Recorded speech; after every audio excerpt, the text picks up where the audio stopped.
I think if your fundamental agenda is to find your passion and have joy, that's what matters, you know. If you only love the ending result of what you do, and you don't love the process, it's always going to be a chore. You're always going to have to talk yourself into getting up and practicing or getting up and make music. If you learn to love the process, then it's going to happen natural, it's going to be more fun, it's going to be a bit more effortless, although it'll still be work. But the whole thing will take on a different tone. So you got to love the process. And then so you ask yourself, how do I love the process? Well, you do stuff that makes you have fun and joy and passion. So you chase the, like you say, read a book or see a movie or hang with a friend or go, hiking or whatever, or play music, bring in stuff that is where you resonate with it, and then you start having fun. And you can have more fun if you just play music and let it happen, and then like just trying to think about it too much.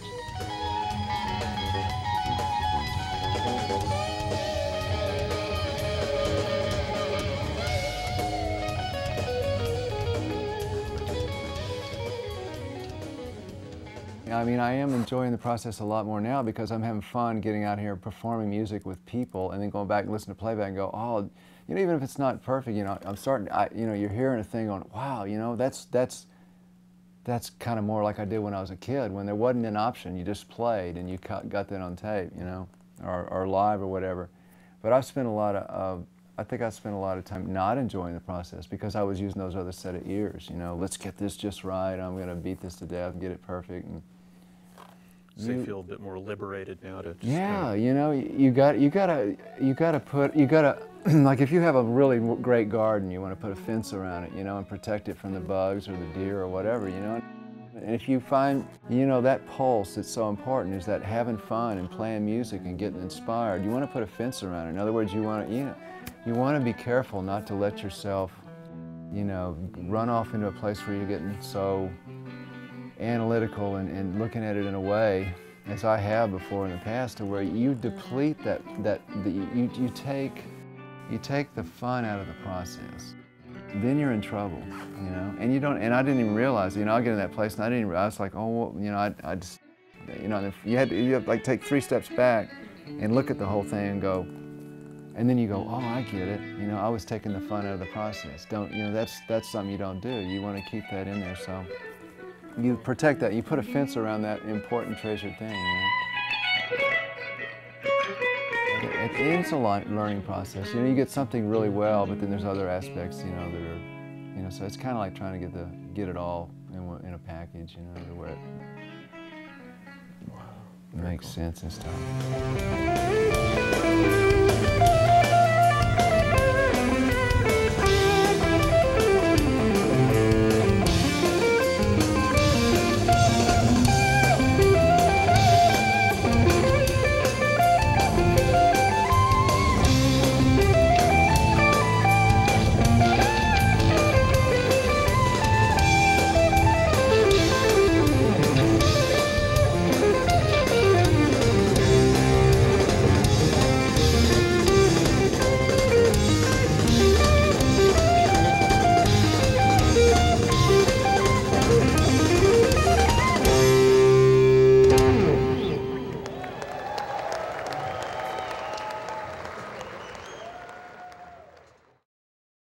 You're in the studio. Are you recording songs that you've been working on for the last couple of years, or things that are brand new? Exactly. Well, a lot of it's stuff over the last couple of years, and then stuff that's brand new. I'm going to try to cut like about 16 songs or something, and then figure out what works out. Mm-hmm. But we're just right now just cutting all the basic tracks for it. Started about a week or 2. I'm trying to do it a little different than last record. I'm trying to move towards performing more live in the studio, because I think my biggest observation as far as what I need to improve is just play, have fun, and try to capture that live spirit.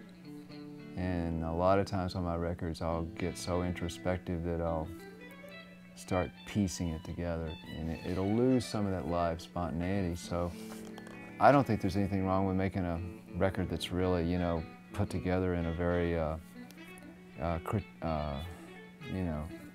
being real picky about the kind of record you make, but not at the sake of sacrificing that live performance energy. And I think I want to work on that more, and you know, capture more of the live performance in studio. So that's what we're trying to do now. No matter what kind of music we're doing now, we're trying to get out here and play it. And you go back and you listen to the tape, and it just has a totally different vibe. It's just much more magical that way. All these options and all these, this affords me to do this and that, but you pay a price for everything, you know. And I think the more, yeah, like you say, I mean, the most important thing is that magic. And feeling that energy and that artistic expression from someone, and it's best served and best delivered when you capture people playing with people. You can't beat it, and I'm glad that I'm, you know, finally, you know, many years down the road, I'm going, you know, light bulbs going on, going, God, that's really important, you know. I want to get back to that, and plus it gets you back to the heart of the matter. Anyhow, it improves your playing. You spend your time on the focus, which is most important, which is, you know, playing music and sharpening your skills, your performance level.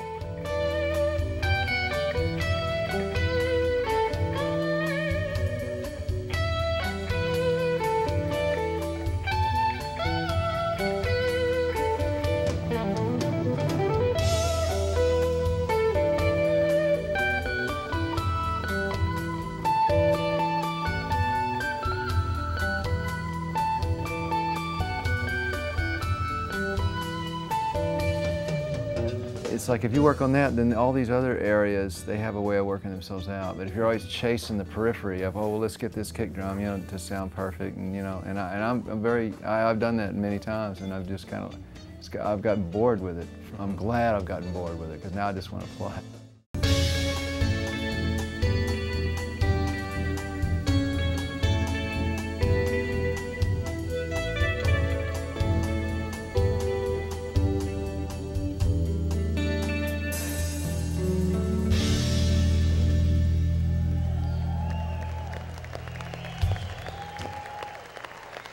Thank you so much.